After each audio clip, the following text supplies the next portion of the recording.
Hello বন্ধুরা, সাম্প্রতিক চ্যানেলে তোমাদেরকে আরও একবার সুস্বাগতম জানাচ্ছি।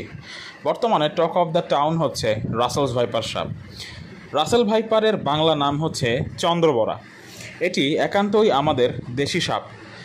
এর চেয়ে অনেক বিষধর সাপ যেমন গোখরো, কেউটে, কালাচ আমাদের বাড়ির আশেপাশেই বসবাস করে। কালাচ শুধু বাড়ির আশেপাশে না, আপনার ঘরে এদের বসবাস। কালাচ আপনাকে কামড় দিলে আপনি টের পর্যন্ত পাবেন না। এত তীক্ষ্ণ তাদের দাঁত বা নীরব ঘাতক এই সাপকে ঘুমের মাঝে কামড় দিলে টের না পেয়ে ঘুমের মধ্যেই আপনি মৃত্যুবরণ করবেন। কিন্তু বেচারা কালাচ সাপ ফেসবুকে রাসেল ভাইপারের মতো এমন হাইপ তুলতে পারেনি। রাসেল ভাইপার বা চন্দ্রবরা অবশ্যই বিষধর সাপ এবং এর বিষ মানুষের শরীরের জন্য অনেক ক্ষতিকর। কিন্তু সোশ্যাল মিডিয়া এবং ফেসবুকে যেভাবে রাক্ষসের মতো এত বিশাল ভয়ঙ্কর হিসাবে প্রেজেন্ট করা হয়, ঠিক ততটা ভয়ঙ্কর এরা না।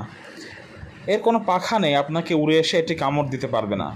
রাসেল ভাইপার তখনই মারা পড়ে যখন এর বাচ্চা প্রসবের সময় হয় এবং এগুলো বেশ লম্বা হয় না এবং মোটা হয়।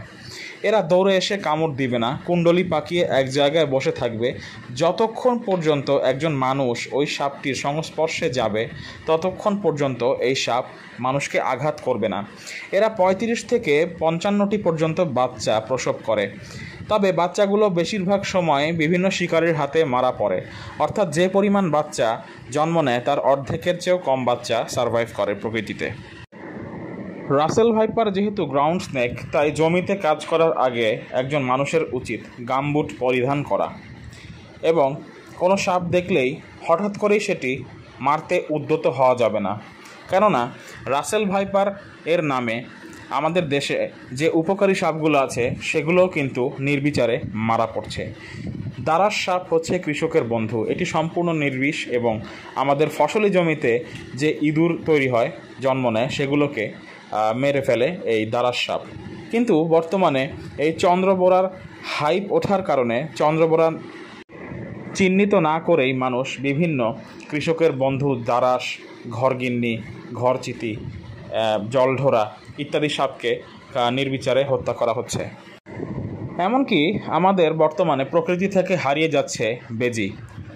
বেজি যদিও সামান্য অপকার করে, কেননা বেজি হাঁস মুরগির বাচ্চা, ডিম ইত্যাদি চুরি করে নিয়ে যায়, কিন্তু এর বিনিময়ে বেজি কিন্তু আমাদের প্রকৃতিতে যে বিষধর সাপ আছে, মানুষের জন্য ক্ষতিকর সাপ আছে, সেগুলোর সাথে লড়াই করে মেরে ফেলে। কিন্তু এই বেজি বিলুপ্ত হয়ে যাচ্ছে, যার কারণে চন্দ্রবোরা সহ অন্যান্য সাপের আনাগোনা কিন্তু বাড়ছে। বন্ধুরা, আমরা যে কোনো সাপ দেখলেই মারতে উদ্যত না হই, আগে চিন্তা করি যে আর আমাদের উচিত জমিতে কাজ করার সময় সর্বদাই সচেতন থাকা। এতে করেই আমরা যে কোনো বিষধর সাপ থেকে নিজেদেরকে রক্ষা করতে পারবো। বন্ধুরা, ভিডিওটি ভালো লাগলে চ্যানেলটিকে সাবস্ক্রাইব করো আর এ ধরনের কন্টেন্ট পেতে হলে আমাদের চ্যানেলের সাথেই থাকো। ধন্যবাদ।